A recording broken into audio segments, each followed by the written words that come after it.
Hey, welcome to the Shrewdness today. I'm Prue, joined by Dex and Chiz, and we are here to bring you another episode in our long line of episodes. We're up to, I don't know, 70 something episodes I think that we've done At throughout the least. year, And we're covering. past 80 Yeah, we may be over 80 because now. we got all 30 baseball teams. Those count, baby. 345 episodes by my count. Bringing you all kinds of sports news. Today, in particular, we are going to focus on football. We had the NFL draft a Yes. few weeks ago now, maybe just a couple weeks, and we are also big fans of Guillotine Fantasy football. So we want to tie the two together and kind of explain how this draft may impact your Guillotine Fantasy Football League. And That's Chisholm's proper Chisholm. water boy is up there trying to run this helmet, I think. So Bobby Boucher is ready. So we're pumped. So this is going to be episode 1 of our guillotine focused episodes, and we're going to be doing a ton of these. It's going to be awesome. So what today is going to be, we're going to go through division by division, and we're going to go through the teams, who they drafted offensively that you may want to consider come draft day this summer in Guillotine Fantasy Football. Now, we're also going to talk about a couple linemen. Like, Dex, I wouldn't draft a lineman. This is just so you know that the offensive players on that team may have just gotten a little bit better. If they have protection, suddenly there's holes for the running backs. Suddenly the quarterback has more time. Suddenly the wideout has that one more second to make his cut. So that's why we're going to talk about only a couple, and it's mostly just to highlight that. So without further ado, today we're going to go to the AFC East, or as we like to call them, the AFC least. Because when you're a Chiefs fan, everybody's not as good. But that being said, we're going to start with team number 1. I'm going to go through New England. Chisholm's going to take us through the Jets. Pruitt's going to talk about Miami. And then we're all going to ridicule Buffalo because they didn't really draft any offensive players. And we'll go into who that is as well. So let's go into New England. We'll jump right into it. And it is weird. I'm going to start off with a player that has no draftability. But the New England Patriots made a very good pick. You can tell there's a new sheriff in town because Mike Vrabel said, you know what we're going to do? We're going to get a potential Hall of Fame left tackle. And they went Will Campbell out of LSU, this monster of a human that we have on the screen for you, 6'6", 319 pounds. He is a bulldozer, and he's a brick wall that doesn't let anybody pass. He's basically Gandalf. You shall not pass. He is just unbelievable. And as Pruitt highlighted when we did our draft episode, a quote he said afterwards about, what do you think about playing with Drake May in New England? Quote, I'm going to fight and die to protect him with everything I've got. If you don't love a guy that says that for his first quote in the team. Right? I mean, I know he probably just got a gold watch and a car from Drake May just before even playing it. Look at that. Look at him steal that edge. That was nice. These plays are just rinse and repeat. Every single play, he is just trucking people. And you got to remember, this guy is playing in the SEC. yes. So this is like this is the Premier League. No matter what anybody says, this is the Premier League in college football. So he's not going against patsies that are Russian, right? He's going against dudes that are going to be playing in the NFL on D end. So who was also drafted in this draft. So he's going against all future NFL players for the most part in these premier programs. So anyway, he's going to be good. He won SEC's Jacobs Blocking Trophy. He's a 2-time All-SEC Consensus All-American last year. Just an absolute beast. And just kind of an honorable mention. So why wouldn't you get 2 linemen right off the bat? Because Mike Vrabel's in town, and he's like, we're going to have protection for Drake May, who was just harassed and beaten last year if you watch the NFL. So in the 3rd round, they got center Jared Wilson out of Georgia. So they said, we're just going to go to the SEC and pick our future NFL guys who are already playing minor league NFL in the SEC. So he was actually rated 45 on Mel's big board, but he also had Shadur's 1. So what do we mean about that? Who knows? But he's probably still pretty good. But he's just another really good lineman to help out. So they got 40% of their lines going to be brand new this season, which is only going to help their 2nd round pick, Travion Henderson out of Ohio State. So this 5'10", 208 pounds, and he is a game breaker. And I know all the college football fans out there, and Chisholm, you can probably talk a little more on this. So Judkins was the other one, Quinshon Judkins. But look at this dude. If that doesn't get look you at that breakaway speed, man. Yeah, and if only they had 2 brand new linemen that could open up holes. Check this out against Oregon. Whip, Gone. Just gone. So this kid Wow. had 1,000 yards as the backup to Quinshon Judkins. His yard per carry average, 7.1. Are you kidding me? That's stupid. 10 touchdowns. He's a humongous playmaker, lightning quick game changer, and he's apparently a really good pass blocker. I mean, I watched some Ohio State games. I guess I just didn't notice it, but that's one of the things that stood out and one of the reasons he got drafted that early. So that is a huge get. So right off the bat, New England made really good picks. And then the last one that kind of helped him out is in the third round, another third-round pick. So they got Jared Wilson, the center, but then they also went out and got wide receiver Kyle Williams from Washington State. So out on the east side of the state there, 6 foot, 186 pounds, had 70 catches for nearly 1,200 yards last year, which was 8th out of the entire college football. And then he has 14 touchdowns, which was 4th, tied for 4th in the country. So he had 17.1 yards per catch. Right. And he led the season, 14 catches that were thrown 20-plus yards last year. So he was tied for 4th in those.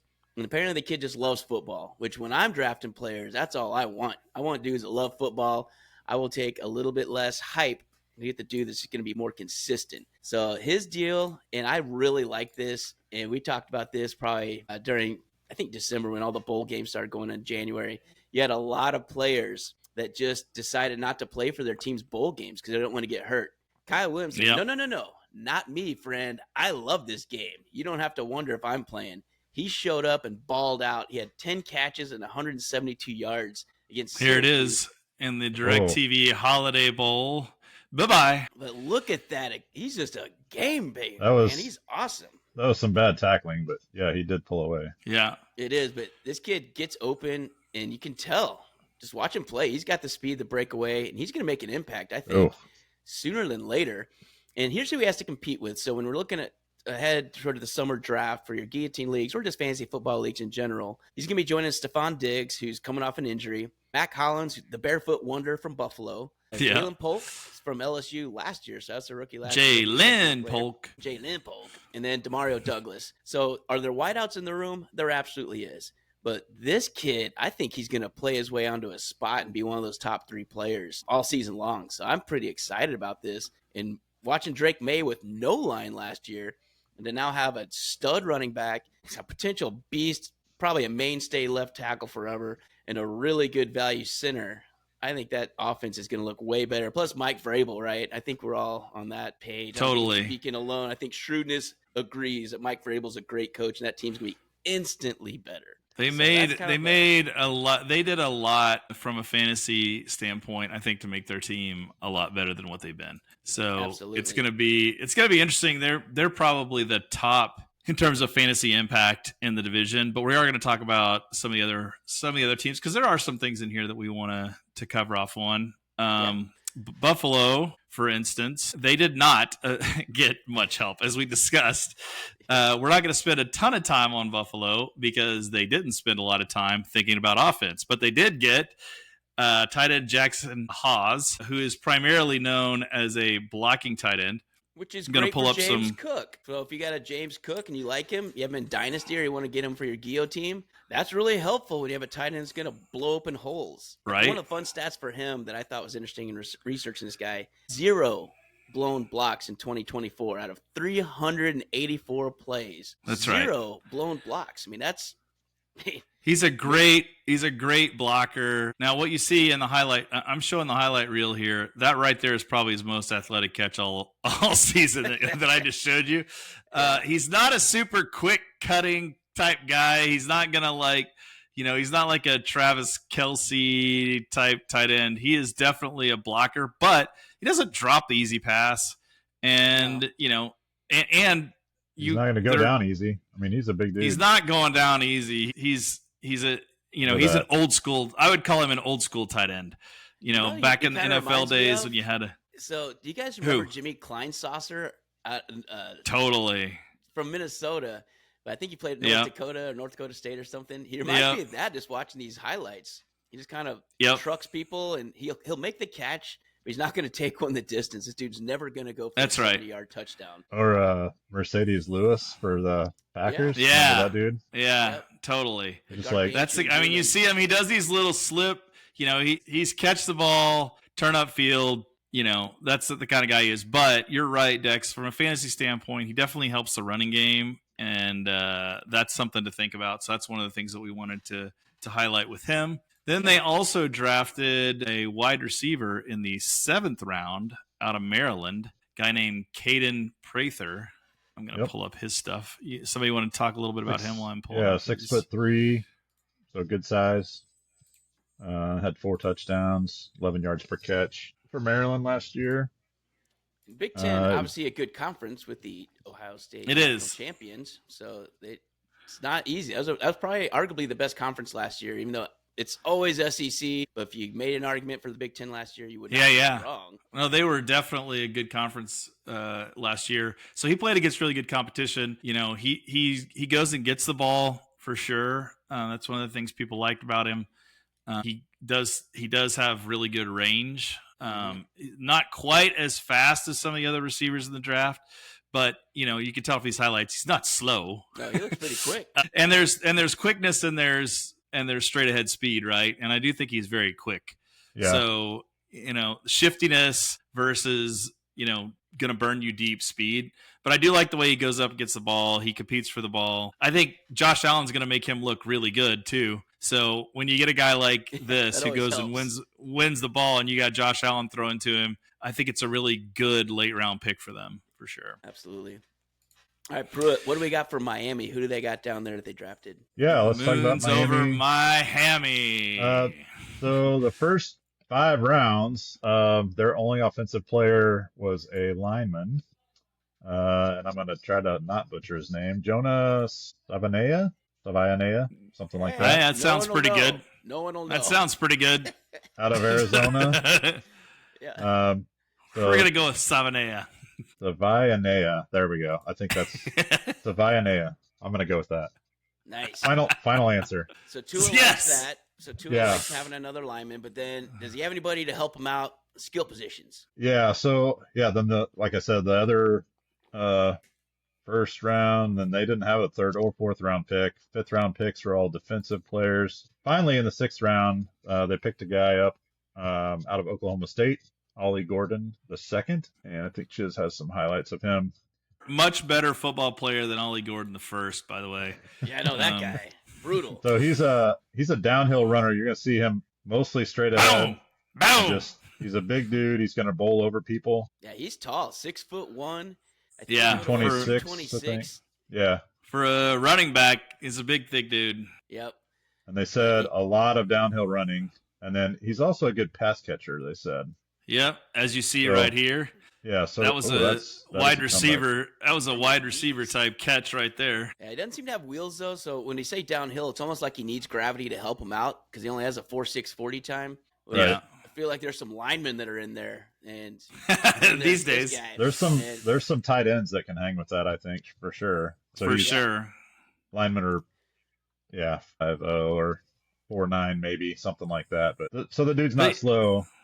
But the backfield for Miami is not stacked to the gills, so he probably has an opportunity to make some noise in camp. Right. Well, also, I always think, to some extent, we go a little overboard with the 40 times because, how often are you seeing a guy just out there on his own running unencumbered in an NFL game, right? It's very rare. Yards is very without pads on. Without pads on, without pads on, right? Very, very good measure. So what I like to watch is the quickness of somebody, how quickly they could change direction, hit holes, tackles. And he does a good job of that. And in the NFL, where a lot of it is straightforward running, be. That's the highlight. Can you rewind that one? Let's show that last one again. That's the one that I think is going to be his style in the NFL. Totally. The one right after this. Up that. One seam. Yep, like an A gap, B gap runner, right up the gut. Boom! Hit the hole. Accelerate. One broken tackle, two broken tackles. That's right. So that's classic Ollie Gordon right there. There's another good. He's delivering the punishment. Yeah. So again, he's not a small guy. 6'1", 226 is going to be a nice bruising option for Miami this next year. Totally. Compared to their speedsters that they've had the last couple of years. Yeah, because they've had a lot of scat back types. Mostert and A-Chain. bit of time. That's yeah, right. I mean, A-Chain's not playing the whole season. I mean, this is No. start. That's why I'm saying he's got the opportunity to probably get some reps and play this year. So he's someone to keep all your eyeball on as we go through the summer and the camp and see how he's moving up the roster. If he's moving up, there's worse people to take a flyer on than someone who could probably get some goal line carries for the Dolphins. Totally. And seventh round. Yeah, Tua's got some company now in the quarterback. Yeah, room. so seventh round, Miami took a quarterback. So Quinn Ewers out of Texas, who started for them over Arch Manning this last year, much to the chagrin of Peyton and Eli and Archie and everybody else in America, probably. That right there, you see the ability of that play. He rolled out, he threw across his body into the end zone. This guy's a number 1 rated quarterback coming out of high school, and it wasn't by mistake. He's very talented. The strange thing about him, everyone in Texas wanted Arch Manning because Arch Manning, right? Yeah. But every he was chance also Arch, number 1, wasn't he? He was number 1 too. But every chance Arch Manning had to beat him out, he didn't do it. So that says a lot about Ewers. The strange thing about Ewers, I mean, you can see he throws a nice deep ball here. Yeah. The strange thing about him is this is a kid that could have stayed in college and probably made $3 to $4 million from what all the NIL deals were saying. Probably should have. Yeah, he probably should have because he fell. What round was it, Prue? 6th, 7th, 7th? He was seventh rounder. Yeah, 231st pick in the draft.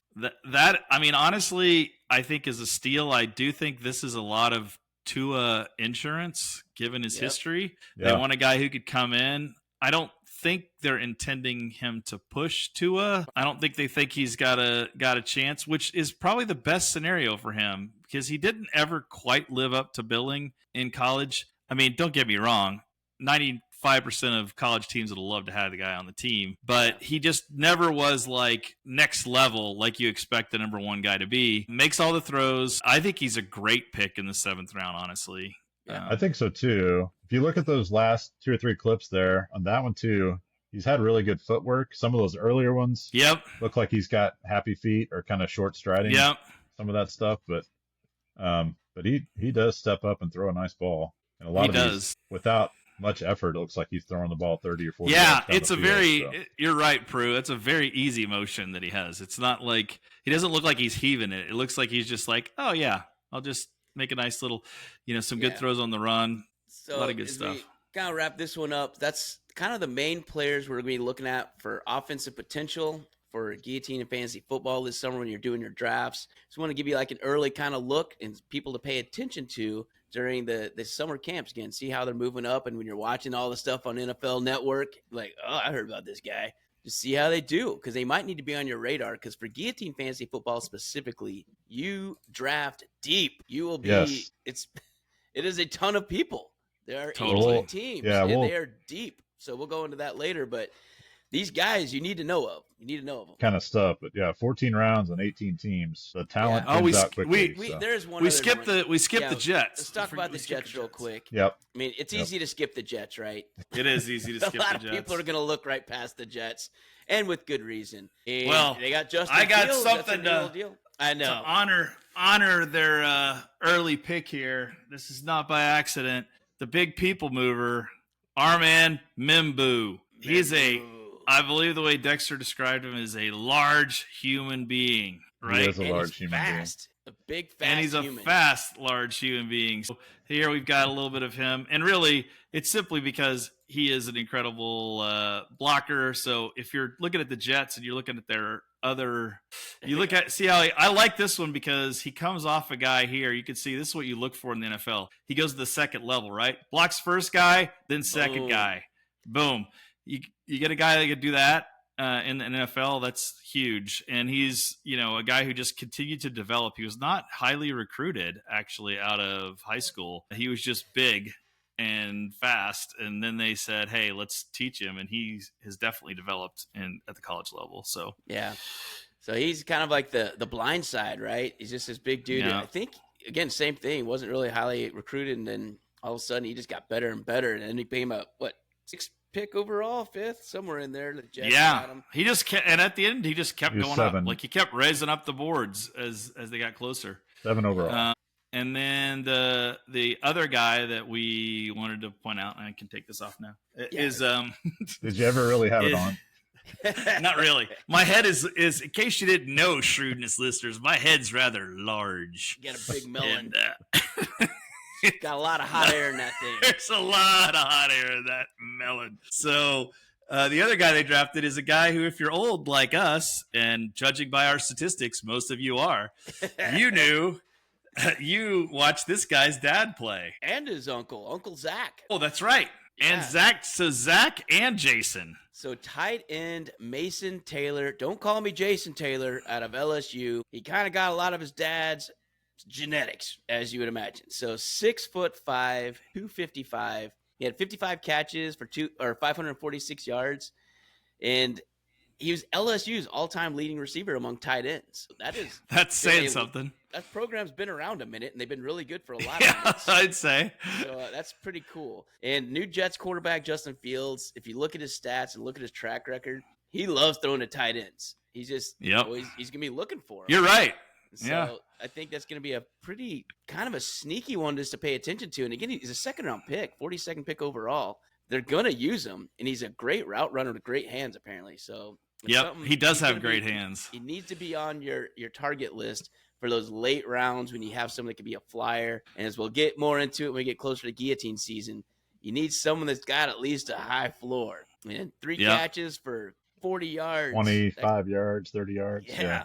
And if you can accidentally be someone like this play right here, targeting the end zone, that can save your neck in guillotine for first couple weeks. And the good thing about him, again, he's playing at LSU, so he's got high-level talent covering him. A lot of things, when you go to the tight end position, sometimes tight ends from smaller conferences have trouble making the leap because they've been playing against linebackers who are not nearly as fast or as big as them.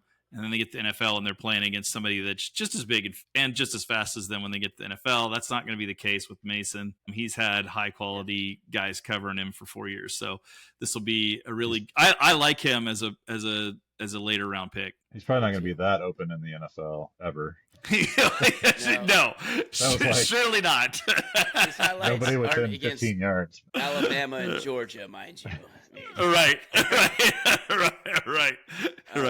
Exactly. So I think that's going to wrap up this episode. Again, there's going to be kind of short and sweet just to get you to the point and like for your fantasy drafts coming up and when you're just kind of looking at players and your teams. And if you're just an AFC East fan, great. Here's your episode. If you're just going to want to start doing your homework and your research, we got you. We're going to bring it on slow. We're going to do all the conferences. But AFC East in the books. Anything you want to finish on, gents, before we wrap this thing up? Nope. Football season's right around the corner. Around the corner. It's going to be here before you know it. We will be in June by the end of next week. Oh, my gosh. Players are showing up. They're already starting to get their plays. And it's going to be here before you know it. And your drafts are only 2 months out, boys. So that's right. Yeah, and like you mentioned, Dex, we will start going into what is Guillotine Fantasy Football, how do you do it, how do you set up the league, all those kind of things will also be coming out this summer. While we're highlighting, NFL rookies, we're also going to be teaching about Guillotine Fantasy Football for those of you who may never have experienced the thrill and the sweat. That's right. Yeah, and then be on the lookout. We're going to do all the conferences right now just for like the rookie impacts. The people that if you don't watch college football, which is a ton of us really.